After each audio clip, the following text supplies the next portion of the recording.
Have you ever had one of those mornings that start out perfectly normal, only to spiral into absolute chaos? That was me, sitting on my porch, sipping coffee, not a care in the world, when a teenager, maybe 16 at most, casually strolled up my driveway and pointed at my Harley. "I'll take that one," he said, like he was ordering a sandwich. At first, I thought it was a joke. I actually laughed. But his face stayed dead serious.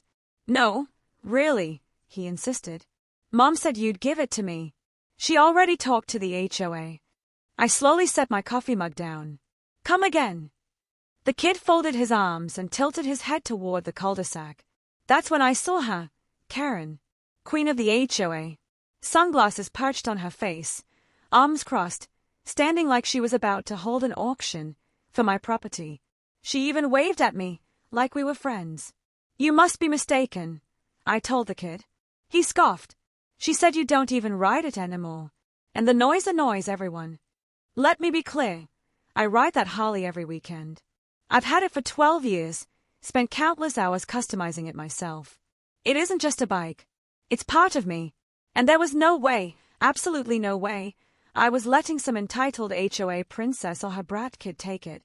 I marched across the lawn, meeting Karen halfway as she planted her feet on my grass like she owned the place. "What exactly is this about?" I asked. She didn't even blink. "That motorcycle is an eyesore. And the noise? Loud enough to rattle windows. The board agreed it would be better off with someone who appreciates it." "And by someone," I said, "you mean your son."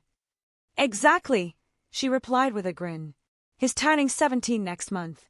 It'd be perfect for him." I laughed out loud. "You've completely lost it." Her smile dropped. Her tone turned sharp.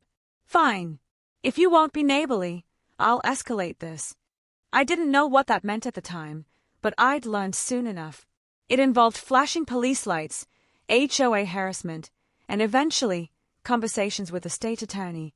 But I wasn't about to back down. Not to her. Not to her kid.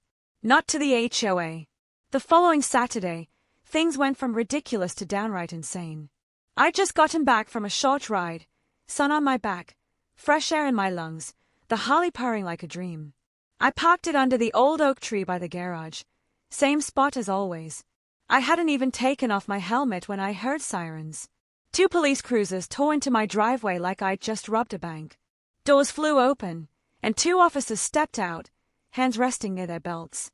"Sir," one barked, "step away from the motorcycle." I blinked. "Excuse me."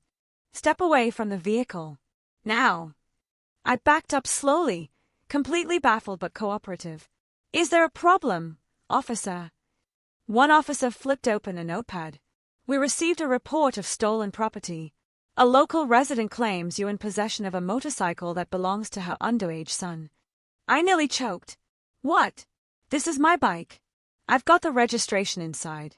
Owned it for over a decade." And then, like clockwork, here came Karen, striding across the street like she'd been waiting for her moment. Her son trailed behind her, arms folded, face full of fake outrage. "There it is," she shouted, pointing at my Harley as though it were evidence in a crime scene. "That's the one.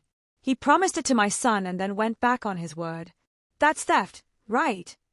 I laughed, because surely this had to be a joke. The officer, however, wasn't laughing. "Do you have proof of ownership, sir?"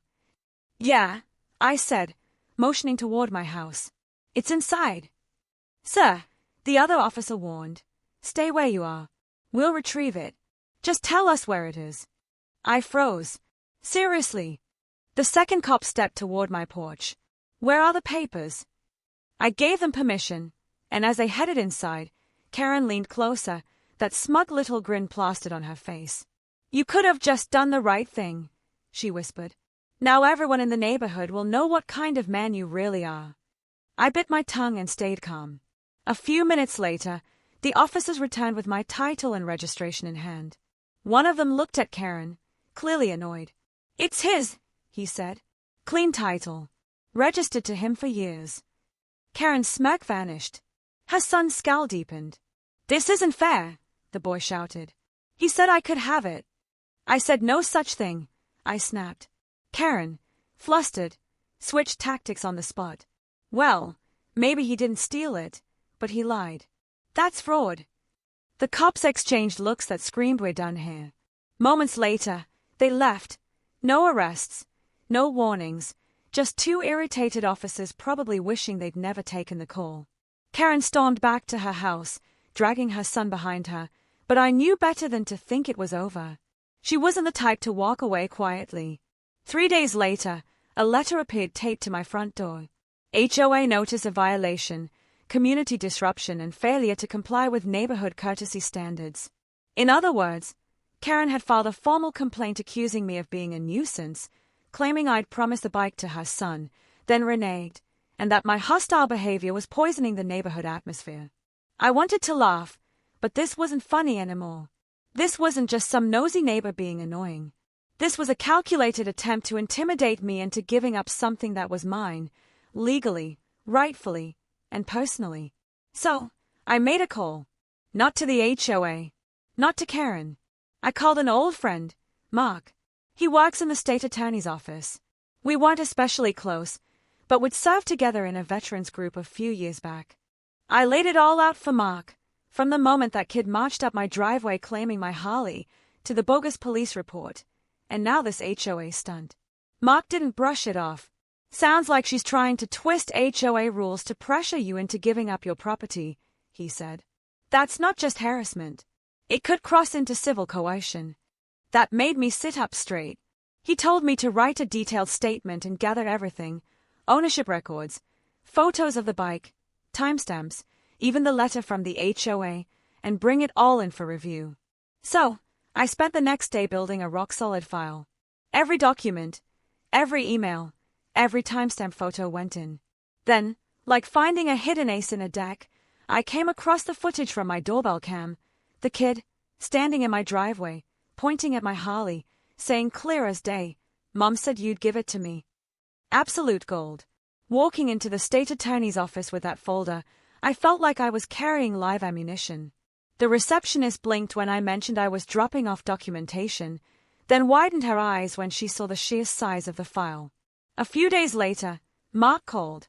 "She filed a complaint here too," he said. "Claims you manipulated her kid with false promises. We've reviewed everything. Both sides. There's a chance this could move to mediation. But relax. You're no longer the one in the hot seat." That's when it hit me. Karen had picked the wrong fight with the wrong person. Now, the law was in my corner. The HOA meeting was set for Thursday night. Normally, I wouldn't waste my time with their nonsense. But this time, I showed up early, crisp shirt, polished shoes, calm smile, and that same thick folder in my hand.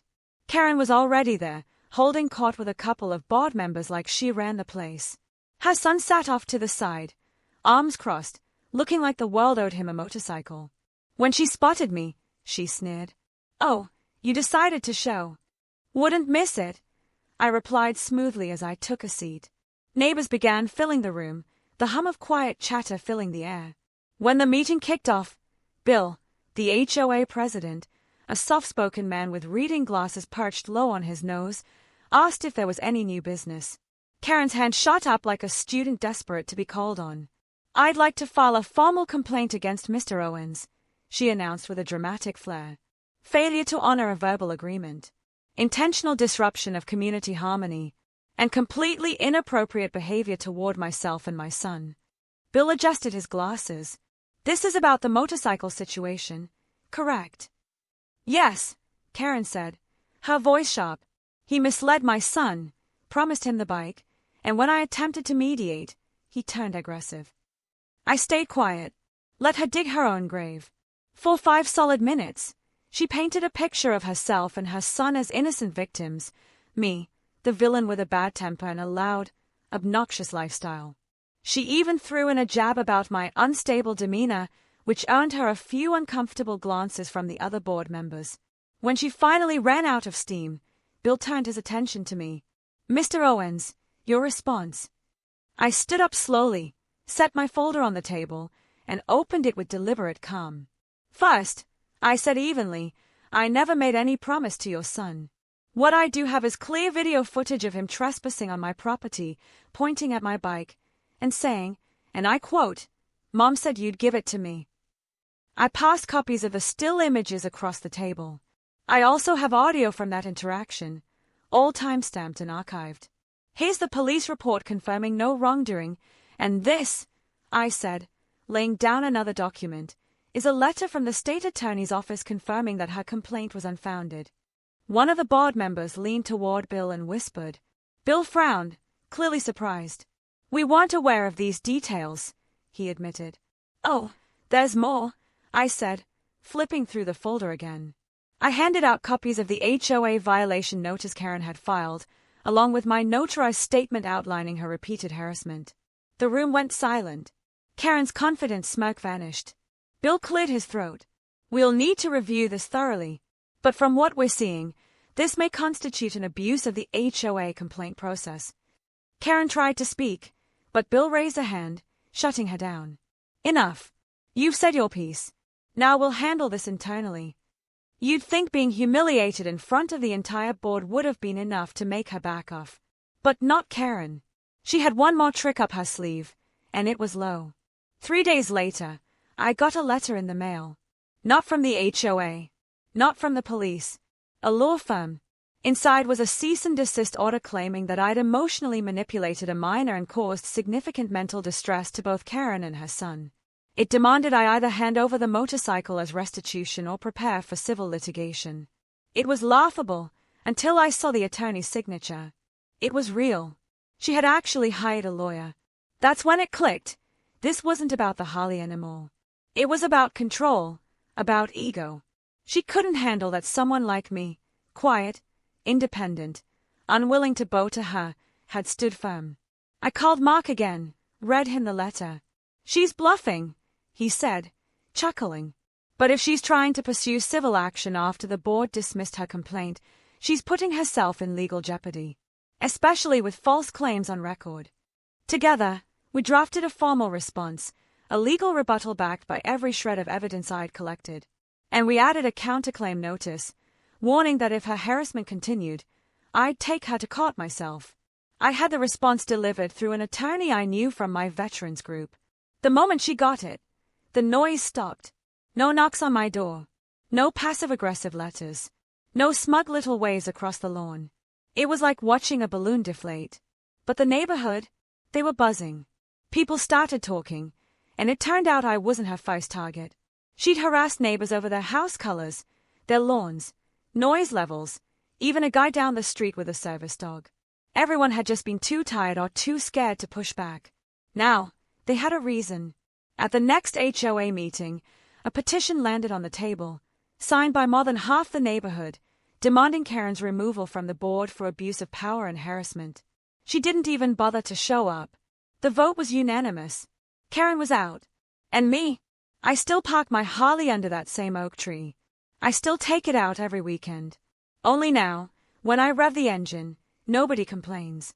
Because the woman who tried to take everything from me ended up losing everything herself. That's how I beat the HOA's queen and kept my bike.